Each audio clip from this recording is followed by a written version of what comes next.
Mpuliriza nkulamuseeko omulungi alaba KTV olunaku olwaleero. Kyemmanyi nti okoze mwenna abava okukola mbakulisaayo abatakoze nga bakugobye Mukama mulungi yafuna omulimu mulala.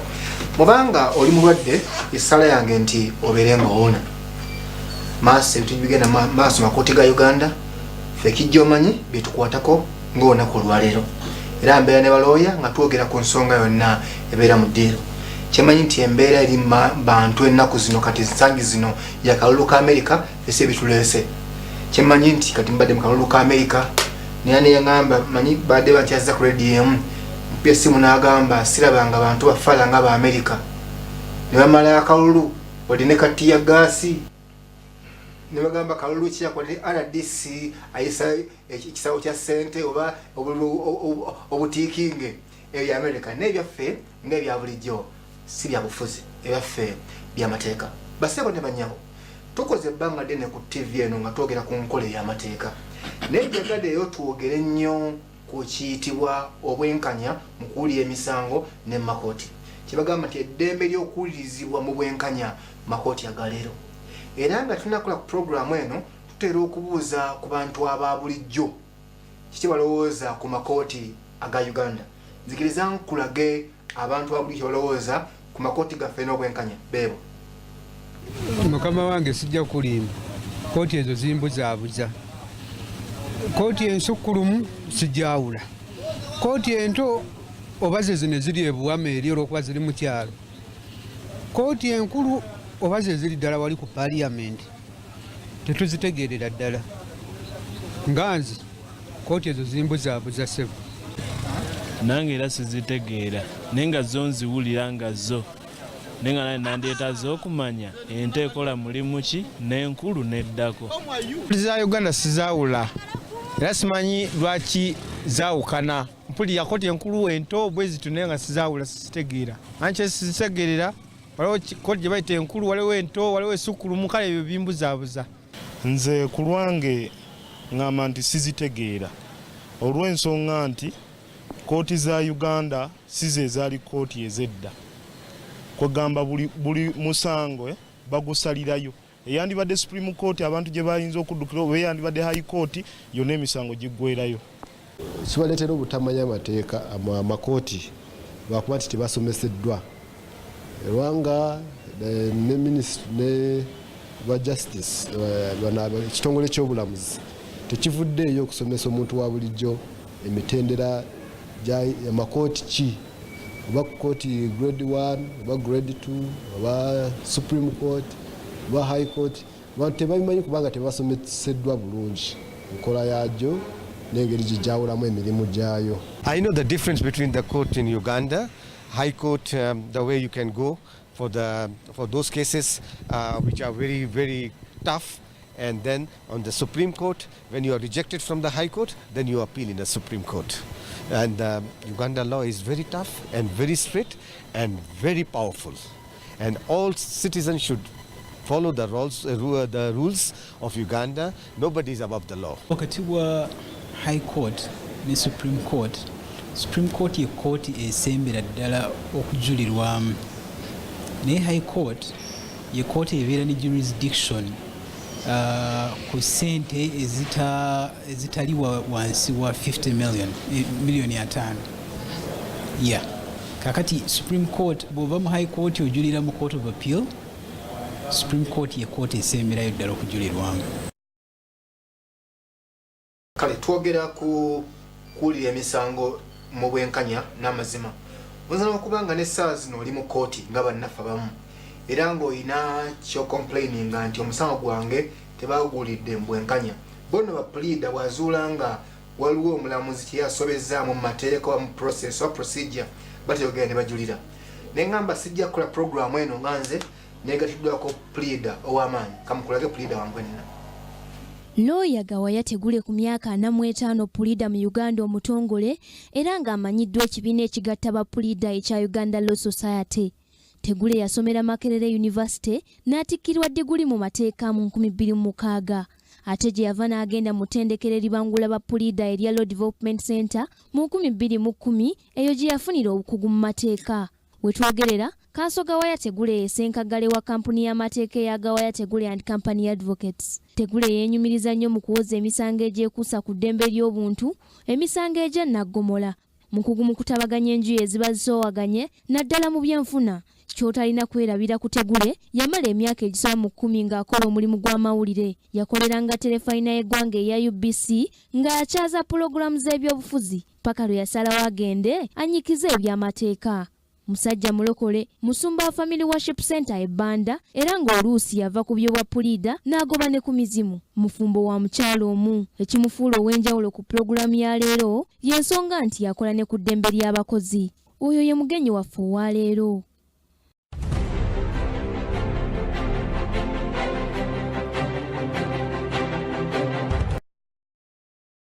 Oyo pulida wange ayali azzeeko wano omulundi gumu naye ku nsonga ng'erimu amakooti n'obwenkanya ne ŋŋamba kamukomyewo. Pulida Tegule, nsanyusa okulaba ssebo. Nzaasize ssebo. Buuza ku bantu. Batuuliza, nsanyusa obalaba, nsanyusa okubeera wano nammwe, era I'm really humbled and excited to be here. Yogera Luganda ssebo. Oluganda. Oluzungu. Yogera Luganda. Practice okubeera wano. Practice Mukama wadde atuyamba, Mukama atuwadde ekisa. Leero otambuddeko wa? Leero mbadde Masaka. Obadde Masaka. Mbadde mu High Court Masaka. Tulina bye tumaliriza era nvuddeyo mirembe. Jo nabaddeko e Palisa. Nembeerako ne Budaka. Juzi nali ggulu. So mbadde entambula nnyo naku ziseekaawo naye nga Mukama abadde mwesigwa era tumwebaza. Okay. Kati ssebo Kanso Tegule, leero tugenda kusimbula essomo lyaffe keberenga kanisa, tugenda kusimbula mu nnyingo ya 28 ya ssemateeka. Soko gisome bikulawo tusome osooka olange nebyogenda okukozesa amateeka ogenda okukozesa naye ffe tukkiriza mu makooti ogawa omulamuzi ngenda kwesigama gana amateeka ngenda kwesigama ku ki ssemateeka yekakugaya okwesigama ssemateeka kwotandikira naye ate nga ne ssemateeka ow'eggwanga lyonna olina otegeera nti ate ng'eggwanga tuyina ekitwanise nti amateeka gatufuga ng'eggwanga mu international community oba mu mawanga amagatte nti eriyo amateeka ge bakolera mu mawanga amagatte mu UN ekitwanise nga treaties ate nova mu UN nojja ne ku level ya Africa nga continent ate nobeera amateeka agatufuga ng'eggwanga nti gwe nga Uganda woga nti ndi member wa UN ate ndi member wa African Union then amateeka gakolera kwezo level ku UN ne ku AU gaba gakufuga nga oyina obuvunanyizibwa okumeka sure nti etteeka lyonna erisiddwa ku UN oba ku African Union naawe nga Uganda ate bw'okomawo oliteeka amateeka agawaka. Okay, tugenda kusoma so gonna ngena gesigamako n'emisango oyinawo tujja kulaba kale nnyingo ya 28 egamba eti ojja ginsomera naye nga wange oluganda lwange si lwa mulembe nnyo kale mu bufunze egamba nti mu kusalawo ku misango egimenya amateeka nekitali miwandiike omuntu yenna anaabanga n'eddembe okuwulirizibwa mu bwenkanya mu kuyita mu bwangu era ng'awulirwa mu kkooti omuli abantu taliimu kyekubiira era eriwo mu mateeka nitegeeza nti eyogera ku kyebayita right to a fair hearing. Mu ndowooza eyo oyinza asinza ku biki n'ogamba ng'oli mu kkooti nti kuno okuwulira omusango kwabadde kwa bwenkanya biki byinza osinzako n'ogamba nti leero kkooti teyeekubidde byadde bya bwenkanya? Okay, one ekisookera ddala omuntu alina okutegeera nti ekitibwa kkooti ekitwalayo ogaa nti tugenze mu kkooti ng'onoonya mazima onoonya obwenkanya onoonya bakoleko mu mazima ate n'obwenkanya truth and justice bakubya DP naye nga kyonoonya nti kkooti yonoonyereza nti amazima galiwa ye kkooti kyeki ate amazima ago tugatteko n'obwenkanya omuntu aveewo gaga nti yadde omusango gunsinze naye nga engeri omulamuzi gyasazemu omusango ogwo ebadde yaki yabwenkanya. Muntu guyinza okumusinga n'agamba ddala amatidde. Oyinza okubalaga nti okay oba ogonzi nenga amatidde kubanga omulamuzi kyasaze gyekiri. I think kyekisinga obukulu mu mateeka nti buli muntu ava mu kooti afulumira nti amatidde ona wangula nti era mbadde n'okuwangula naye gwasinzaga nti okay yadde nga bansinze naye ndowooza era omulamuzi kyasazeewo kyekyo kiringa okulonda elections. Oyinza oga nti okay Kigu nalangira nti Raymond yasinze Tegule naddako. Raymond alina oga nti mu butuufu nga commission weerangiridde gyekiri kubanga nze yasinze okukola ki okufuna obululu obungi nange Tegule gwe basinze nokkiriza noga nti owaye Raymond mutuufu yakoze ki yasinze obululu noddeeka nga nawe oli musajjufu ne yansinze obululu niira ndi musajjufu nti nange nabadde mu lwokaano okitegeera kati ne kooti bwena okubeera nti buli avaawo amatidde nti kyasaze kyekiri. Okay, biki byayinza osinzirirako biki ebitamininga kitugamba fair hearing. Fair hearing constitution yaffe oba ssemateeka eyogerako mu article 28 ega nti eddembe ly'obuntu erikwatagana n'okuwulizibwa mu bwenkanya nti nga bwekisomye nti ekisookera ddala nti obanga ozze mu kooti obanga musango ozize omusango obanga just guno musango ogwa civil nga kooti erina okusalawo ani mutuufu ku byonna omuntu ayina eddembe okuwulizibwa mu ngeri y'obwenkanya amangu nga omusango teguluddeewo nnyo ate nga mu lujjudde lw'abantu. Awo kansooke ntangazeemu nti wagaa nti mu lujjudde lw'abantu ekisooka eddala nti omuntu yenna alina okubanga asobola okuyingira kooti eyo kusaawa yonna ng'omulamuzi atudde kubanga omulamuzi ye kooti ogaa nti ngeze mu kooti omulamuzi wabanga nti atudde kooti etudde. Omulamuzi waba nti atudde nga tali ku bibye bino ate ndya mmere ate nga oba mpaliga judgment olugina okubanga luli ki nga luggule ng'omuntu nasobola okujja nalengeza nti kyekigenda mu maaso awo yedde nga tayogedde naye nga disa asobola okulaba kigenda mu maaso omusango nomuzagala mujje mu chambers zange ne chambers zina okubanga nzigule. Oyinza ogaa nti kubanga eri emisango olusi nga omunazaga nti tugenda mu chambers mu office yange neyo office at that time eba efuuse kooti okitegeera naye era amateeka gafuga kooti gafuga chambers nti oluggi oleka luggule buli omu yenna oba ayitawo daga nti okangereko mu kooti so okulenzaga nti muli musango kantuule mpulirize that is public. Omulamuzi talinaayoko buyinza bwebeera abantu bweru kisinziira alina okubeera n'ensonga kebeera ennyingo 28 eyokubiri egamba etyo kandabe eyokubiri nti no soma mu luzungu it's okay. Nothing in the closing of this article shall prevent the court or tribunal from excluding the press or the public from all or any proceedings before it for reasons of morality, public order, or national security, as may be necessary in a friend of correct society. Into omulamuzi asobola nti banne lero sigera kukiza muntu bali bakinkozeeko nagenda mu high court nga sigenze nga lawyer nenga just ngerekozaka ngene mpulize ku misango egigenda mu maaso.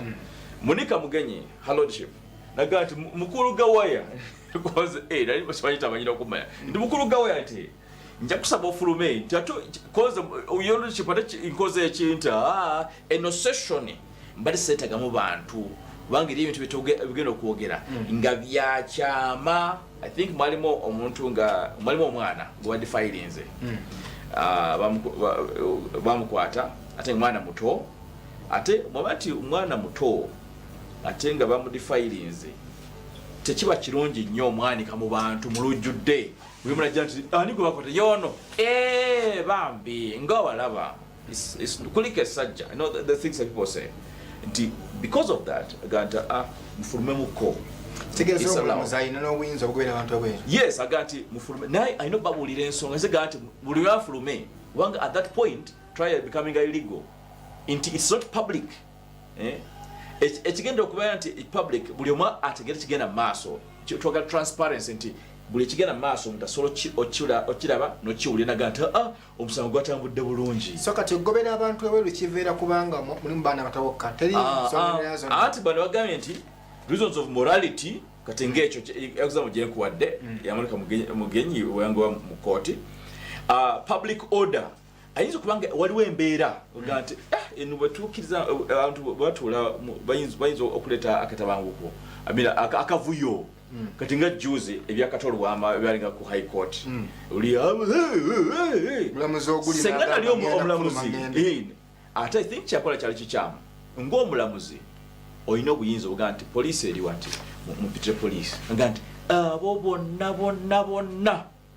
mubakwate mubasibe mu kaduukulu olunaku lulamba baddeya olweggulo abantu abo omulamuzi wakola order abakwate tojje bamalawo anti that's why nga nti alina obuyinza wabaye asazeewo oga nti bonna arrest them bateeka eri paka nga olunaku lukoze eki luweddeko then baddeyeeka for contempt of court nti kooti bwe betudde obanga ayingidde holy of holies omuyeekaalu otukuvu tumala gajja nefujjo lyo nugendo omala gatuula otudde amagulu wandigati eno kooti olina okussa ekitiibwa mu kooti ojja n'obwetowaze notuula wansi terejja kugaana nti abantu bakkirizibwa mu kooti abambadde suuti oba n'abali mu vesti kati eryokujja nga tolina kyakwambala ng'oyaka vest naye nga tolabika bubi nnyo nti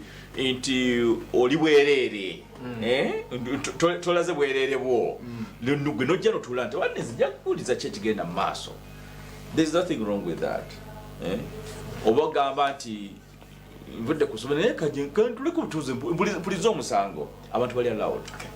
Kati alaba Kingdom TV kijjomanyi nze Raymond Kazibwe nigatuddako pleader Gawaya Tegule.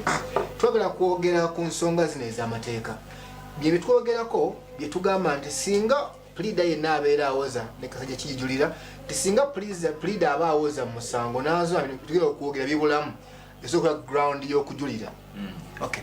So kati tukimaze ekyo nti nno ekuteeka bana abantu mwebali naye mpozi kiranjongeddeko nti ekyo kiyamba abantu okutegeera nti bwe kigenze maaso mu kooti there is nothing to hide nti teri kyakukweka ate twagala abantu bamanye ekino abantu kibakwatirako wabatali mu musango kubanga constitution egamba nti obuyinza kooti bweyina buva mu bantu. Judicial power is derived from the people and shall be exercised on behalf of the people. Chovala bantu abamerika atebo batusinga in the sense nti bwe baba nga bakulese mu kooti oyina omusango wazizza bagamba nti abantu gamba nti Uganda versus Tegule erimu abekaga nti the people versus Tegule okulaga nti abantu bakuvunaana America banswazizza okutegeera olina okufunayo RDC ayitaka box akatike so tukanyiza nti abantu bakirizibwa mu kooti manya abantu bafa basinga batyo okuyingira mu makooti mweyokanga omuntu gwe mugambe nti bakuyita mu kooti ate ekirala kiyinza okutulaga nti omusango gwawuliddwa mu bwenkanya kubanga tutera okuwulira abantu gye tutambulira eyo n'agamba naye omulamuzi teyabadde mwenkanya so twala kuyamba abantu twatuwuliza tulaba olunaku lwaleero ku Kingdom TV nti tukyasobola okubeera n'okuwulira misango okw'obwenkanya era kansa agenda kukulaga kiki etugamba okuwulira omusango ogw'obwenkanya tugende maaso nga sinerabira nti twogedde kuba nti abantu mwebali ate olugero ggule olwa kooti njaga eryo ensonga gyetera okwogerako okulaba mu makanisa agamu balina embaga bageragata abagole naye oluggi lwa kanisa luggale njaga bagamba nti ekyo kasa kibeerawo ewedding ebefuuse ki erigo null and void kubanga it's not public. So kati ekigenda maaso nga tubagattibwa kirina okubeera public nga buli omu asobola okuyingira n'alaba ki ekigenda maaso oluggi luggule anga ne ssaawa zeezo kitegeera ekyo nekyo si kyekyatulese naye nga as a by the way kati ogamba nti kooti ekoze obwenkanya eri ebintu ebirina okubeerawo mu nkola. Ekisooka olina okwebuuza keesi ya criminal oba civil. ino omusango gwerazizza oba just musango go civil meaning nti waliwo obutakkaanya wakati wa side bbiri aba abantu ababiri obanga criminal wazizza omusango obaga nti wazizza omusango wassa omuntu oba obbye god forbid aga nti ekisookera ddala oga nti try ebadde fair towadde obwenkanya okutandika nga wazizza omusango constitution agamba nti olina okubeera nga oli presumed innocent nti omusango kasa gutandika tonazza musango gwonna baba nkwatidde ki yadde nga bakutte mu nyumba y'abaani ng'obba tonazza musango gwonna oli innocent state oba eggwa ono Stratoni DPP abakuvunaana balina okuprovinga nti gwe yakikoze oba gwe kennyini ng'osazeewo tokakiddwa tebakuwadde sente nti kale kkiriza tukuwe kino noga nti mutuufu esente nze yazibba okitegeera kubanga ebyo bintu tebinabeerawo tolina musango gwozza gwonna si nsonga nti bakukwatidde muki mu kikolwa ekyokubiri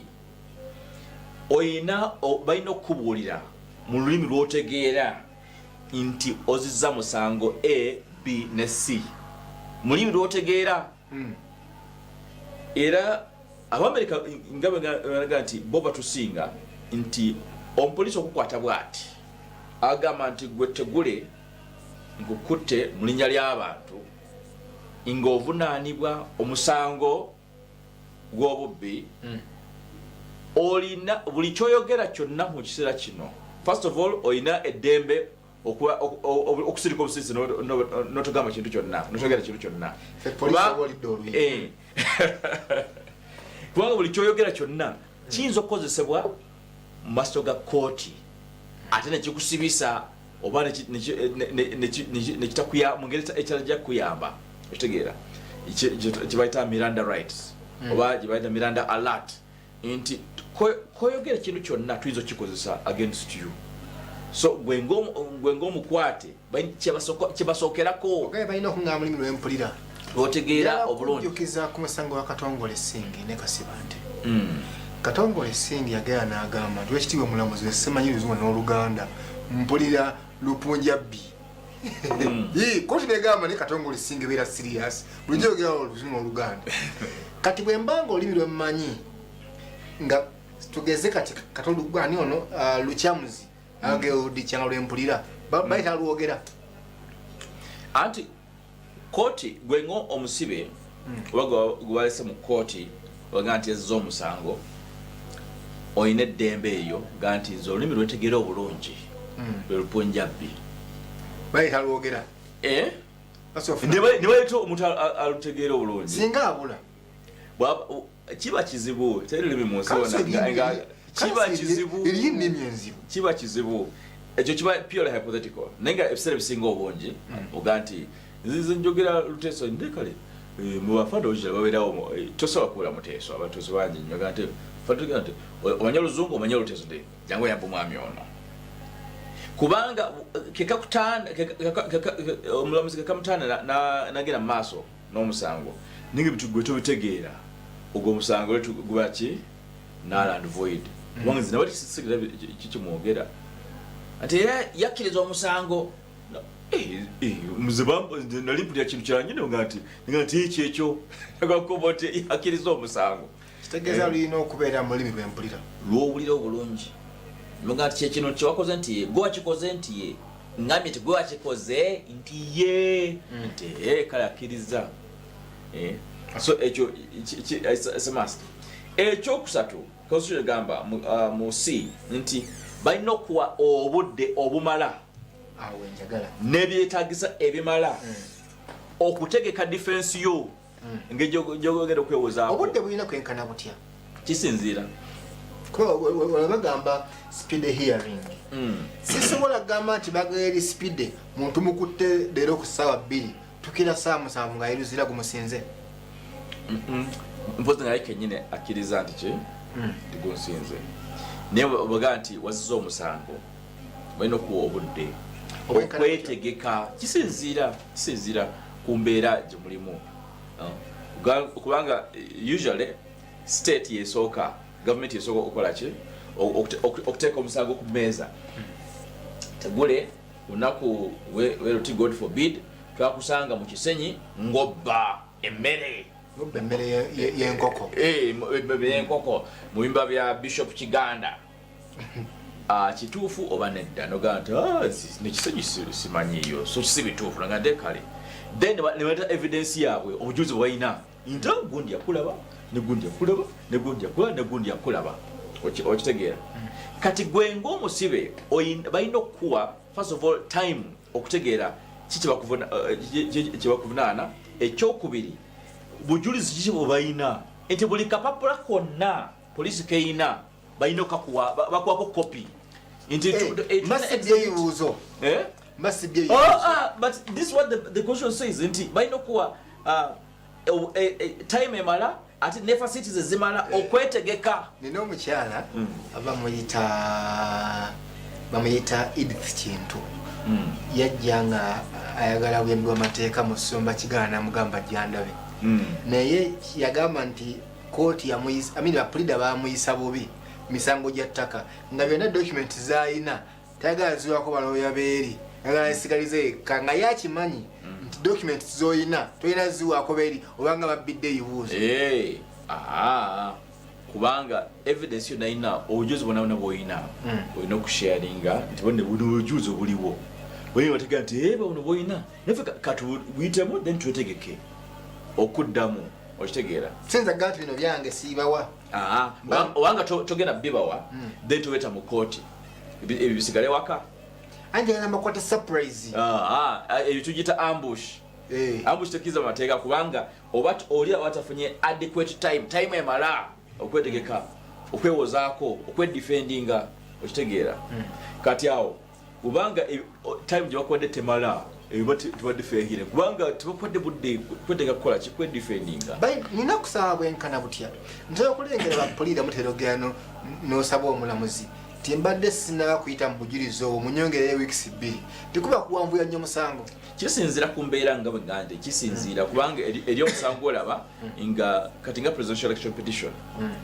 ng'obudde tewali oga nti bapeewo weeks 2 ate constitution egamba nti within 1 month buli kimu kibona okubanga tukimaze then obanga alemesa leka mbuuzeemu kino omulamuzi ono singa mba nga omuntu kale byokubba singa mba nga nabbi ew'omulamuzi mu kkooti omulamuzi tayinza genda n'asala omusango ogwo okola atya nga nabbi ew'omulamuzi naye nga chance nnungi nti nabbi mu kitundu ekyo ate omulamuzi tayinza beera musango ogwo anti kati ekyo oyogedde kyamaanyi nnyo kubanga ekyo tugiyita conflict of interest nti already gwe babbye complainant ate y'omu agenda okukola ki okuwulira omusango kati awo omulamuzi abajja ate kufuuka mujulizi mu musango gwe kati ate tesobola kutuula wali mu ntebe n'alamula omusango ogwo okitegeera awo aba stepping down omulamuzi omulala najja n'atuula mu musango ogwo wabanga ayagadde naye omulamuzi yono tekijanga obujulizi era tula ebirundi si mingi nnyo by the way naye ng'olaba nti omulamuzi azza okukola ki okuwa obujulizi tulabyeko ne court order omulamuzi Musota nga yagobya abantu ku ttaka kati olungi ampuliriza tugenda kubanga tuwummulamuko katono nnyo ngenda kukomawo ne council tegule nze yayogera ndifunamu naye kwata peni kwata ne ssemateeka awo tube nga tukuta naye ng'owandiika katukomewo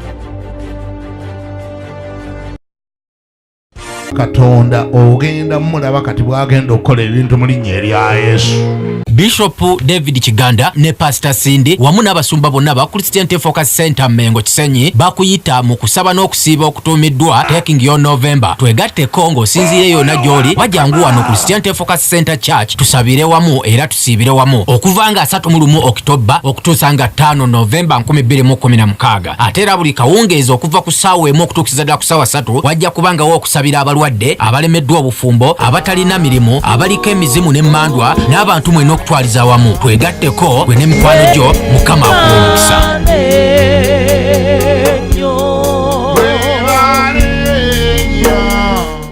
Kakadde kamu kokka naye kankati kirinnye kakadde kamu n'ekitundu bwe weetaba mu kazanyo kano manya bayibuli yo ogenda kuwangula. Ekikwetaagisa kyokka kwe kuba nti omanyi bayibuli yo. Dduka mangu weewandiise wano ku Kingdom FM ne Nakasero ku City Lunch Fellowship. Eno ye wiiki esembayo eri gwe ayagala okuvuganya mu kazanyo kano manya bayibuli yo. Gwe wekka gwe mulindwa okwewandiisa weewangulire akakadde kamu n'ekitundu. Ebirabo ebirala nkuyanja boda obugaali TV jangu weewandiise olabikemu abo abagenda okuvuganya kati eno ye wiiki esembayo.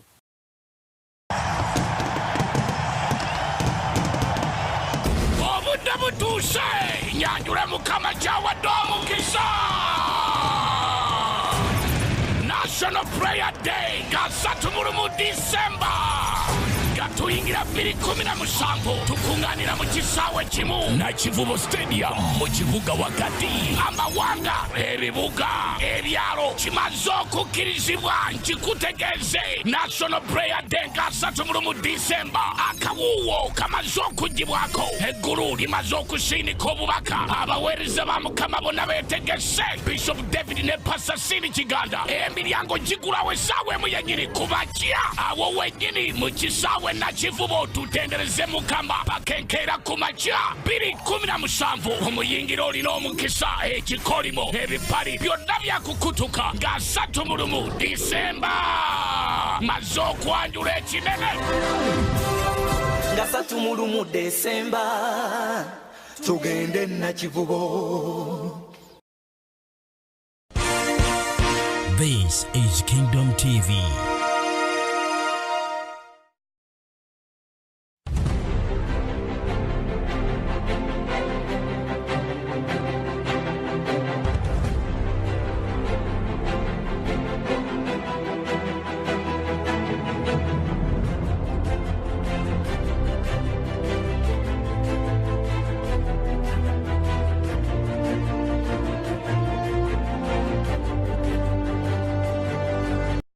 Kulisa mu kuwummulako okubadde okutali kuwanvu twogera ku nsonga z'amateeka kijjomanyi.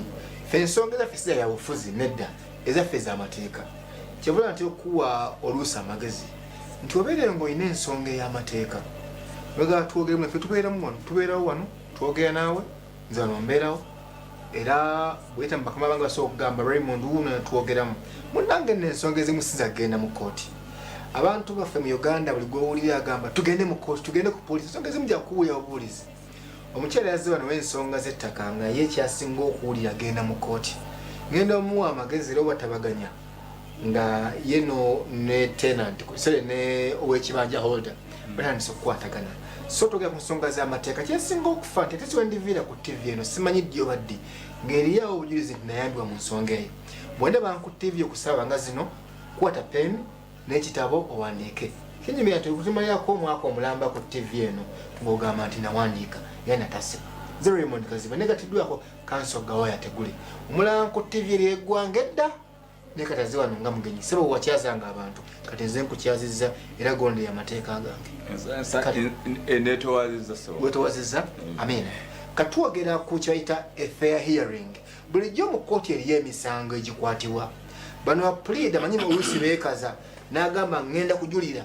Pulida kasaka omusango langa gubasinze nga yekangabiriza kati ngenda kujulira. Nderiyo ground wano land judge Erad bela nebekangabiriza.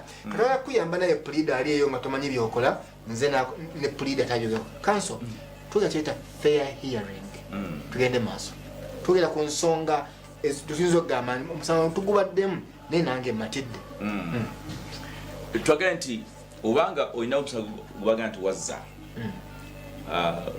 balina okubuulira mulimi lwotegeera obanga totegeera lulimi olina okubuulira kooti tebandaiza byebogera sibitegeera kooti erina obuvunanyizibwa okuleeta omuntu interpreter omuvunuzi okuyamba oba emusasula yemanyi naye nga erina obuvunanyizibwa sibwainoga nti kooti soga nti kati Raymond kati leeta sente tufune omuvunuzi wano nyinza okugamba nti nze nkulidde mu kyaki manyi omuvunuzi pone kimuli ajanzivunye mu kooti ekyo kiba kizibu kubanga mpozi ng'ayina olulimi lwategeera nga teri mulala awo mu kooti alumanyi obulungi nga kooti kyebayagala nti omuntu ono alina kubanga mwesigwa nti kyajja omulamuzi akivunula bulungi okikutuusaako kubanga osobola okufuna oli ajja okuluzinga ebintu wakati awo obegeta bwati oli agamba kimu ate gwowulira kirala nnyo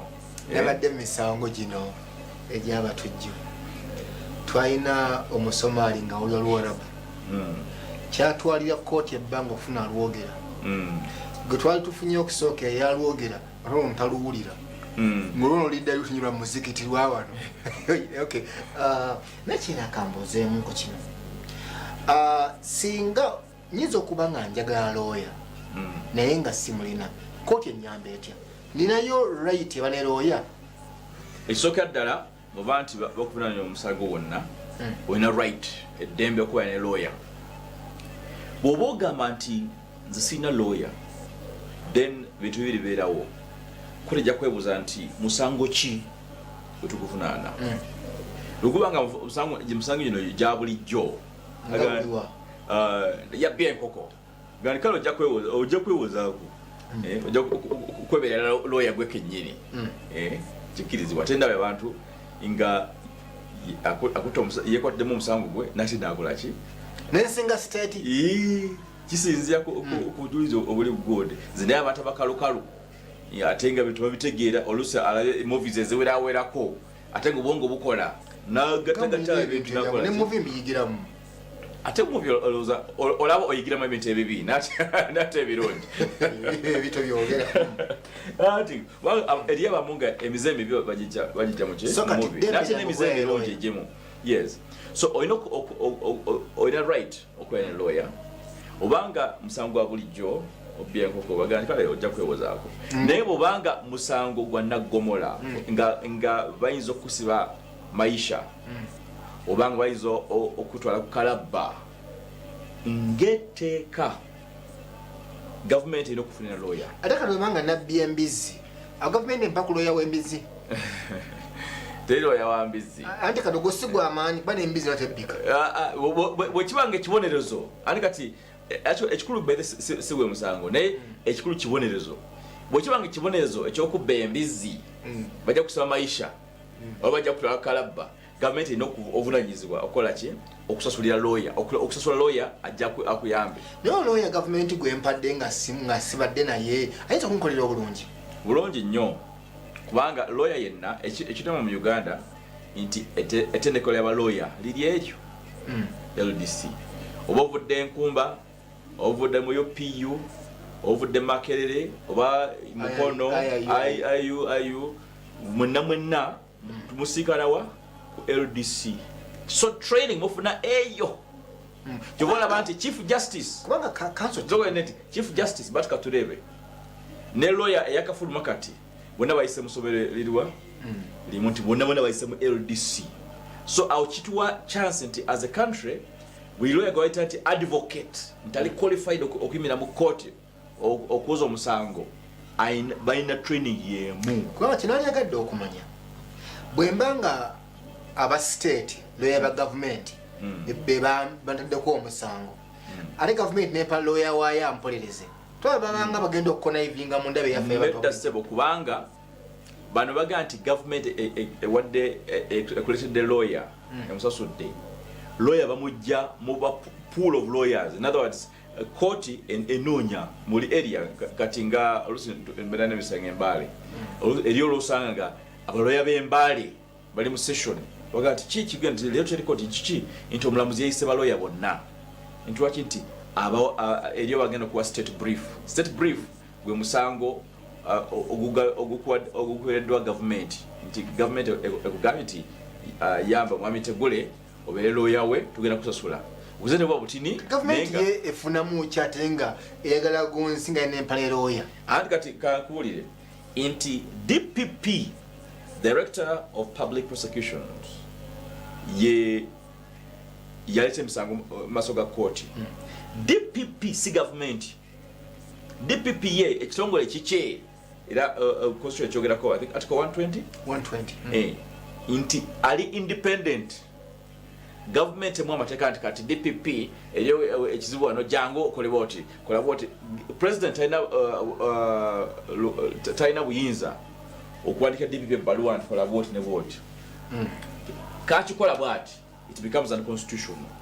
Bible, I mean, constitution agamba nti DPP anakubeera independent tomwa mateeka tomwa biragiro yenga yefuga yemalirira.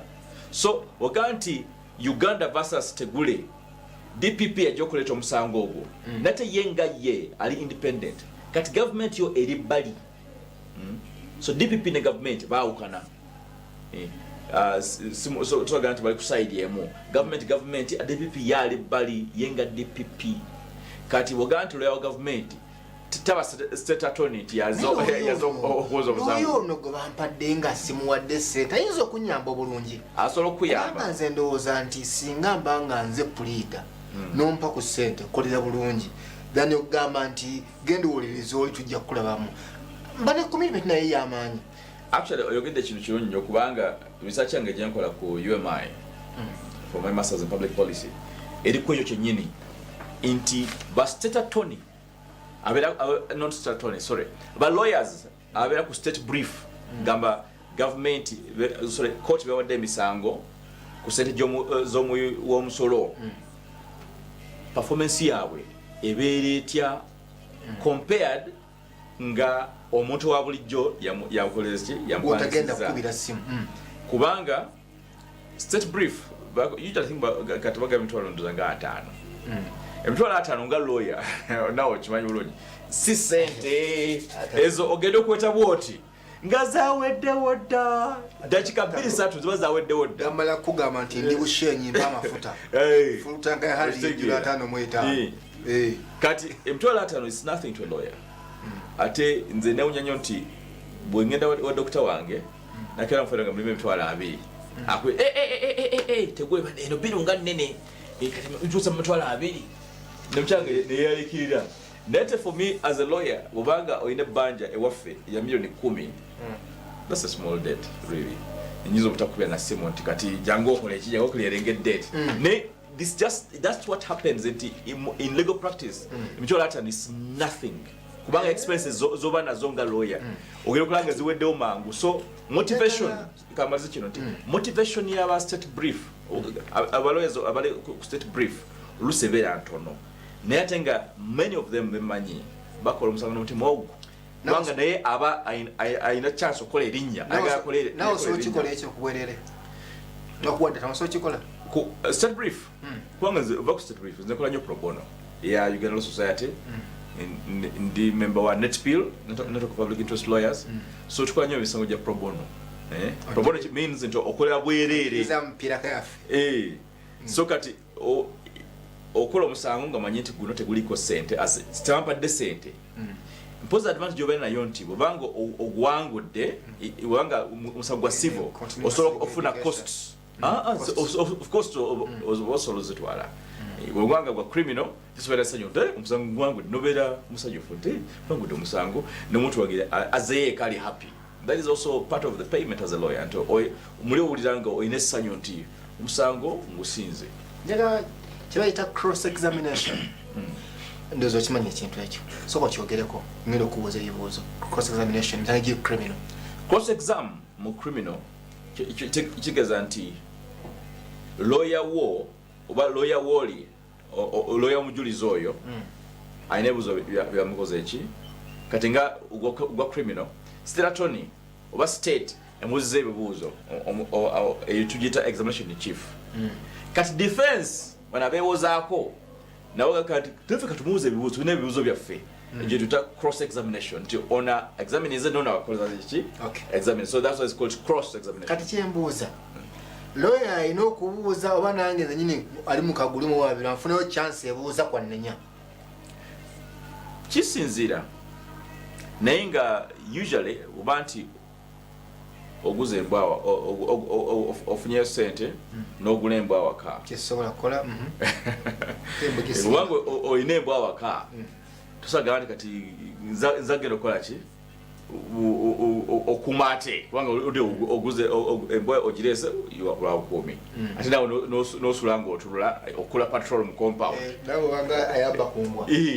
It doesn't make sense. Embwa kekola mulimu gwayo wanga olina lawyer, let him ask the questions naye kyoba okola oyinza okuyita lawyer nga tomanyi mubuuza akabuuzo kano nomwondekako kititu mubuuze ku kino nakyo nakino kale naga nti kyalina ebibuuzo omulamuzi nti kiki nti asooka tunyonyole kano nakano nakano lusi na lusi omulamuzi lwaga nti kale nawe buuza kubanga omulamuzi abalamuzi 10 omwenda bajaga nti nedda olina lawyer yabakola ki yababuuza. It's very unusual oga nti n'omusibe naye abuuza ate nga oludde alina lawyer. Sinza kubanga ddala ndi mu kooti nga siri kukwate ku musango naye nga osanga mbadde mmanyi muwaabirwa ne ŋŋamba omulamuzi mbadde nsaba naye kamubuuza kuba naliwo sikkiriza naye ku examininga muntu nga ndi mu bantu eno nga bikwatirako wa nedda balese kenjagala eyabba nange yali anzibireeko ne ŋŋamba ekitiibwa omulamuzi nange oyo mumanyi. Kati awo kyoba okola ogamba lawyer weno nti banne banteeke ku list y'abajulizi nange nzigyako obujulizi naye tosobola nti kati era nange gondi edda omulamuzi ajja kusiba. Kanjikiza abantu abalungi abatuuliriza ffe nga abawano ku CFC bwe ziwera 31 December ffe tugenda e Nakivubo.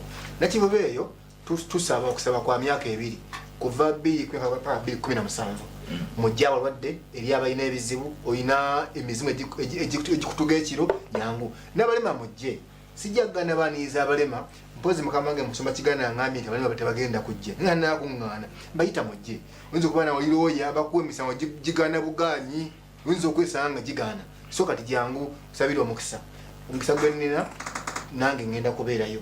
Simu yaffe eri 070M 933 nkudiramu 070M 933 MTN kabajimpe producer nangi bawe nenga onabo okubye tubuze gawaya tegule kanso pastor ebibuzo pastor nagobane ku mizimu atenga sebo watu kyajigo nga nalekera ddi oyinza okubanga kati client wabanga zikale esimu yaffe eyo bwokubanga tubuza gawaya tegule ebibuzo nga tuddamu kale tugende maaso eki bayita double jeopardy nze akiwulirako eri omuntu wabanga omusango gumu naye nga bamuvunana mu kooti 2 okireka ekintu ekyo wekibanga story yemu yoga nti yakwata omukazi ekisenyi newaleta mu kooti eno yakwata omukazi ekisenyi nemutwala mu kooti endala eyo definitely double jeopardy wayamukutte 2 asuba yamukutte ayi namuddamu ne ku Sunday gisimisanga 2 bwekibanga yes jo msanga 2 definitely that is bwekibanga mwogera ku same facts story nga yemu ndi kusawa weziti kunaku gondi mu kifo gondi yakwata omukyala mu kisenyi God forbid then nga story yemu mu kooti 2 then there's a problem there better double jeopardy. Kati omulungi atulaba tugamba ebintu nga bino bikuyambe mu Uganda nga tonnafa oyinza okutabanga tewewaze kooti bwobanga towaabye gwe bajja kukuwaabira so twagala nnyo ogenda mu kooti omanye ebiriyo ekirungi nti kati ne pleader gwendeesa agenda mu makooti ngenda okweta pleader mbamuleko ng'akola sibajja mu masomero ate seeta bapulida ba kooti ya Kisekwa nedda ndeeta bapulida bawoza emisango twogera ku biki oyinza okugamba nti ddala omusango guwedde ne gubadde gwa bwenkanya ne oyinza akalulu ka Amerika terina agenze mu kooti ffe waffe akalulu kagenda okuggwa nga ate eri ayingidde ensiko ate nolimu okugaliyako omuntu ewaka kale tugende maaso kanso. So double jeopardy kibategeeza nti bakufunanya omusango ate nga oludde ogwo omusango baza okukola ki okuvunana ku musango gwennyini ogwo nobanga osobola raising objection nti ebintu byegamba nti nga twabiyitamu dda ne biggwa oba bapa ekimonezo ne kiggwa oba kooti yayitawo omusango ogwo ne banta nga bagaa nti sina musango gwonna kati usually aba double jeopardy. It means nti story emu nate omusango era baguzemu ne baguleeta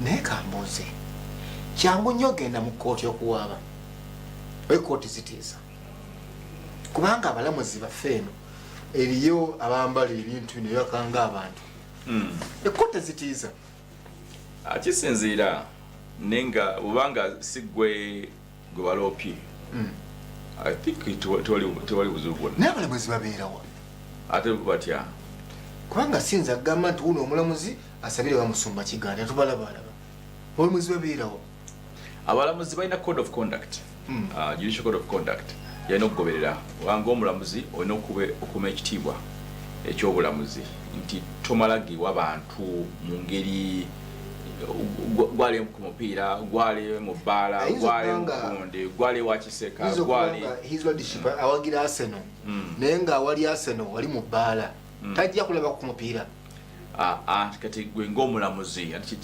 kibanaga nti code of conduct tokiriza just kumalaga genda ekitiibwa kya kooti oba kikyobodde oga nti oli buli bwamu ogamba omuntu bwagenda mugundi mu bbaala akusangayo akulekayo osanga omulamuzi nga ku mutima ayiwayo wayita wano mu kisenyi ewali wano basista betunda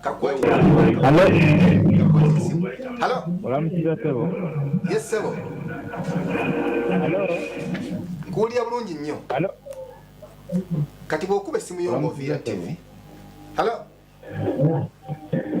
Hello? Yes sebo, tukuwulira bulungi. Nkulamusiza sebo? Kale sebo naye nkulamusiza. Ndi ku Kingdom TV. Kuwoli sebo? Nze mbadde nina ekibuuzo. Wani oba?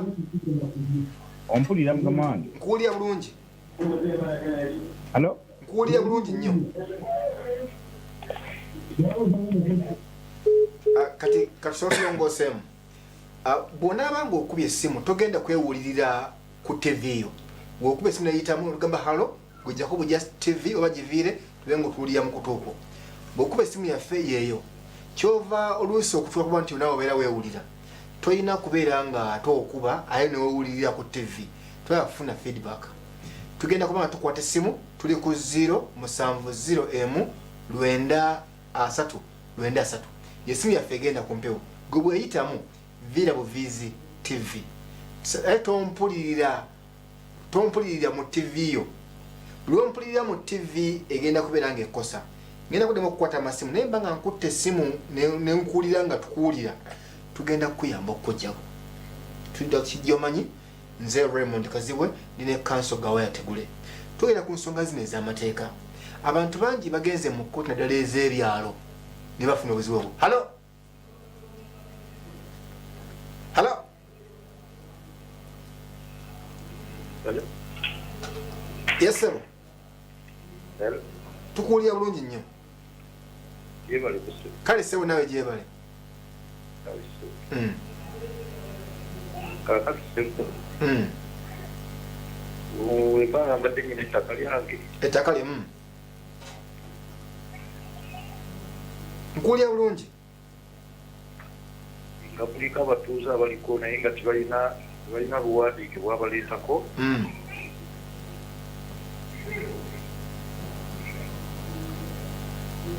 Tebajja tewagenda okweripotinga. Banoonya nannyini ttaka.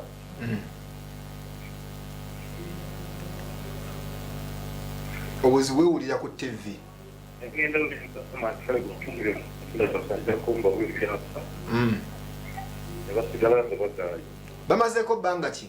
Era ngenda kukola kyase. Bamazeeko bbanga ki ku ttaka? Amannya Asumani Kaluli. Okay, kale. Gwe wayitubuulidde ebbanga lyamazeeko waliwo bagobyeko okutegeera. Kale. Okay, myaka 5.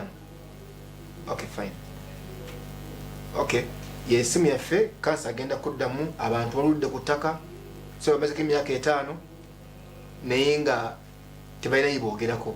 Sitegedde oba naawuliryo oba sinakitegeera ekyo naye ensonga z'ettaka mpanvu. Twasalawo ku Kingdom TV nti buli wiiki esooka ey'omwezi tukola ku ttaka. Ettaka ddene nnyo. Juzi twali ku kyapa tujja kuddako ekirala tutawa mu Desemba nga tandika. Twogera ku nsonga za kooti. Oyinza okuba nayogera mu kooti bakufutyanka. Hello? Yes, sir. Bugewale waseo. Kale sebo naye jebale. Bale kuwereza. Kale sebo naye bale kuwuliriza nkulaba. Kakati mbuuza. Amannya gaffe. Kasasha Bakali Ndeje. Yes, Bakali. Kasasha Bakali Ndeje mbadde mbuuza. Nti mwewadde otusomesa okumanyisibwa amateeka engeri gye gatambulamu. Naye tusobola okufunawo ku butabo naffe nga tusobola okubwesomera nga twongeza okutangazibwa. Tujja kuddamu ku ekyo. Asasha Bakali okuva Ndeje. Kale sebo Bakali. Oyagala kuyiga ku mateeka agala butabo. Tujja kuddamu. Nja kukolera essimu ndozanga 2 kubanga obudde bulinga obutugwako tubeere nga tuganya ebigambo bino. Ensonga zaffe z'amateeka. Era twagala tuve ku TV eno ng'ozimanyi. Hello? Yes, sir. Yes, sir. Hello. Yes, sir. No. Wanji sir. Kale sebo naye gyebale. Ade network nga tubafuna bulungi. Fe tukufuna gwe yogera. Kati wa network obuzibu si bwaffe. Obuzibu either abantu bangi bakuba simu ne zikola jam. Obanga gwoli ate network. Hello? Yes, sir. Hello? Yes, sir. Sebo. Wanji sebo. Akati. Tubadde tugamba abalamuzi koti abalamuzi gavumenti bessaawo basobole okuyambako ku muntu alwaniye ettaka nga ye tasobodde kufuna muntu amuyambako nga mu kooti wali naye abalamuzi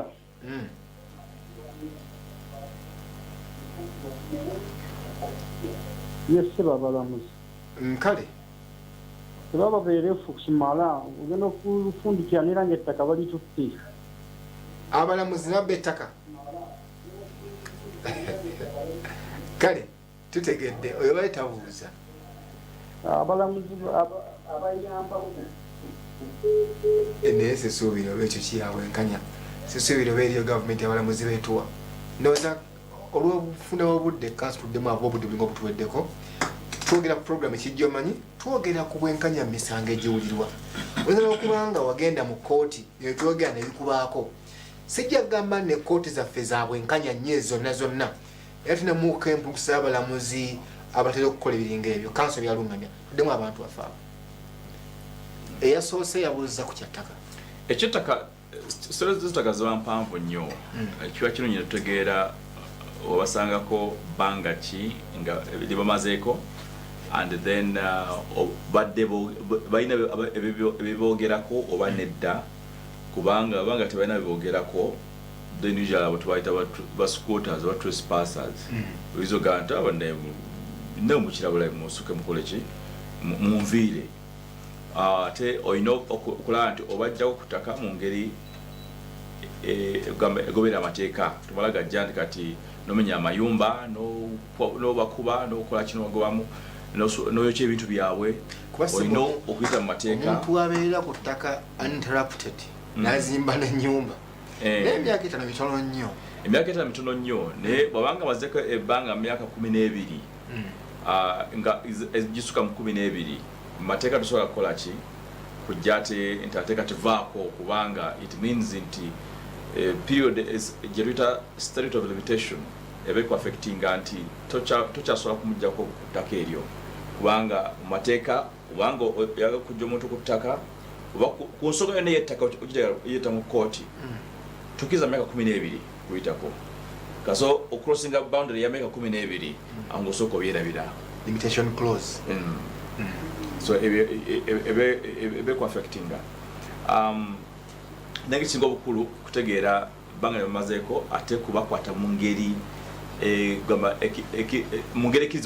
ekirizibwa mu mateeka tetumala gajja nti kati kambakube kambatte kankole kino nakino kubanga nawe kenyini yadde ngaettaka liryo ate oyinza okwesanga nti oliruzira oga nti wasa abantu oba wayekeza ebintu by'abandi.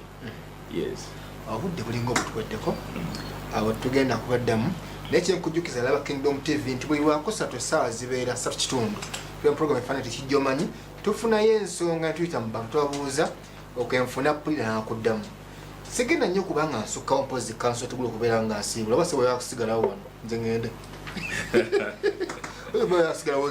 sebo n'omukyala n'abaana banninze kubanga yasigalawo nze nsobola okuviira naye nga nsanyuse nnyo okubeera wano bantu baffe nsanyuse nnyo Bishop Kiganda. I'm old by your ministry era nenza nnyo okuba nti onzikiriza okubeera wano era mwenna katusinkane enakivubo nga 3 ndozo njaga Bishop nja kujja n'omulere gwange oyala kujja nja kufuwa mulere gwange enjiri ate Kiganda wali obuyagala kujja mfe ba VIP nedda nja kubeera mu byuma mbagube n'omulere gwange mpola paka obudde webunaakya bayide wuno gawo yategule musumba era kyetubuuza omusumba agulemize ndowooza alungi atuliriza sigenda kubeera nga nsukkawo njagala ku lwa bannanga abaddewo ne Dan Ndirangu ade ku kamera ne Joseph tuli aguma nawe mbaddeyo ne Alfred Mirimu mu byuma ninayo Joshua Kalema abaddeyo ninayo Joan Kisakye mukama wange Kayire Michael oyo mujjukira bulungi nnyo ninayo mukama wange Senkagale Ronnie Kiyimba ne ku lwa bonna tukulira Bishop Daudi Kiganda nze Raymond Kazibwe era musule bulungi mwera.